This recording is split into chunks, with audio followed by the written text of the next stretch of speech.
اعوذ باللہ من الشیطان الرجیم بسم اللہ الرحمن الرحیم خیر الناس من ينفع الناس او کما قال رسول اللہ صلی اللہ علیہ وآلہ وسلم سبحانک لا علم لنا الا ما علمتنا انک انت العلیم الحکیم صدق اللہ مولانا العظیم۔ محترم سامعین و ناظرین، السلام علیکم ورحمۃ اللہ وبرکاتہ۔ امید ہے ایمان و صحت کی بہترین حالت میں ہوں گے۔ آج امراض قلب کے سرکل میں سے عضلات یعنی دل پر کیمیاوی تسکین کے سبب پیدا ہونے والے امراض و معالجات کے ساتھ حاضر خدمت ہوں۔ یاد رہے کہ میں نے قرآن و سنت کی روشنی میں جسم انسانی کے جملہ امراض کو عضلات یعنی دل سے جوڑنے کی جو کوشش شروع کی ہے، آج کی یہ ویڈیو اسی ہی کوشش کی ایک کڑی ہے۔ اس ویڈیو میں عضلات یعنی دل پر کیمیاوی تسکین کے سبب پیدا ہونے والے امراض پر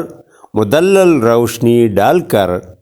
پوری دنیا پر یہ صداقت واضح کروں گا کہ قرآن و سنت کی روشنی میں جملہ امراض عضلات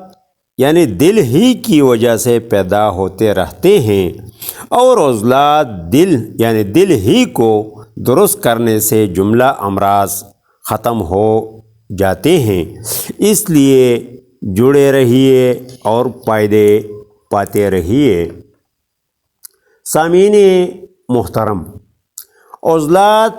یعنی دل پر کیمیاوی تسکین تب پیدا ہوتی ہے جب اعصاب یعنی دماغ کا تعلق غدد یعنی جگر سے جڑ جاتا ہے، جسے قانون مفرد اعضاء کی روشنی میں اعصابی غدی مزاج نمبر 6 کے نام سے پہچانا جاتا ہے۔ اس تحریک کے سبب پہلے متعلقہ کیفیت تھری، پھر اخلاط اور پھر ان اخلاط سے ٹیشوز بنتے وقت یہ ٹیشوز سکڑ کر ہارمونز کی افزائش کے ساتھ جسم میں جا کر جمع ہو رہے ہوتے ہیں، اور ان ٹیشوز سے نچلا ہوا رطوبت تری کی شکل میں آ کر عضلات یعنی دل پر جمع ہوتی رہتی ہے۔ ابتدا میں جب یہ رطوبت صرف رطوبت ہی ہوتی ہے تو عضلات یعنی دل کو جسم کے جملہ اعضاء کو خون دھکیلنے میں اتنی دقت پیش نہیں آتی، لیکن جوں یہ رطوبت متعفن ہوتی ہے تو خوراک دھکیلنے میں بتدریج کمی آتی رہتی ہے، اور جب یہ رطوبت زہر کی صورت اختیار کر جائے تو جسم کے تمام اعضاء کو خوراک کی فراہمی منقطع ہو کر موت واقع ہوتی ہے، کیونکہ ایک طرف عضلات یعنی دل اس مشکل سے گزر رہا ہوتا ہے، اور دوسری طرف غدد یعنی جگر کے اندر کیمیاوی تحلیل کے سبب اس کے ٹیشوز کے اندر تبدیلی رونما ہونے کے ساتھ ساتھ خوراک کی فراہمی بھی بتدریج منقطع ہوتی جا رہی ہوتی ہے، جس سے بتدریج درد سر، نسیان، ایپیلیپسی یعنی مرگی، حالت آرام میں دردوں کی فراوانی، زبان کا سکڑاؤ، پیاس کی شدت، سینہ کی گھٹن، بھوک کی کمی، ذوق گردہ، حقیقی شوگر، انتشار کی کمی، جریان منی، مردانہ کمزوری، ریزوسپرمیا، بانجھ پن مردانہ، دائیں خصیے میں سکیڑ اور بائیں خصیے میں درد ہوگا، جبکہ خواتین بندش حیض، بانجھ پن زنانہ، خروج رحم اور لیکوریا وغیرہ جیسے مسائل سے دوچار ہوں گے۔ عضلات یعنی دل پر اس کیمیاوی تسکین کی پہچان یہ ہوگی کہ نبض کا احساس کافی دباؤ دینے سے صرف ایک انگلی پر ہوگا۔ نبض جسمی طور پر موٹی اور حرکت میں سست ہوگی۔ منہ کا ذائقہ میٹھا اور پیشاب کی رنگت سفید زردی مائل ہوگا۔ پاخانہ سخت، پیشاب کم اور عرق النساء بائیں طرف ہی ہوگا۔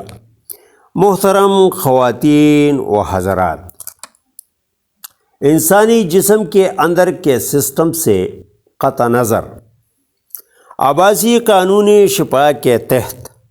ایسے مریضوں کے عضلات یعنی دل پر مشینی تحریک پیدا کرنے کے لیے عضلاتی غدی یعنی خشک گرم ادویہ یا اغذیہ مثلاً بھینس، گائے، اونٹ، دمبے کا گوشت، سرسوں اور تارا میرا کا ساگ، مسور کی دال، انڈے کی زردی، سرخ سبز کالی مرچ، مونگ پھلی،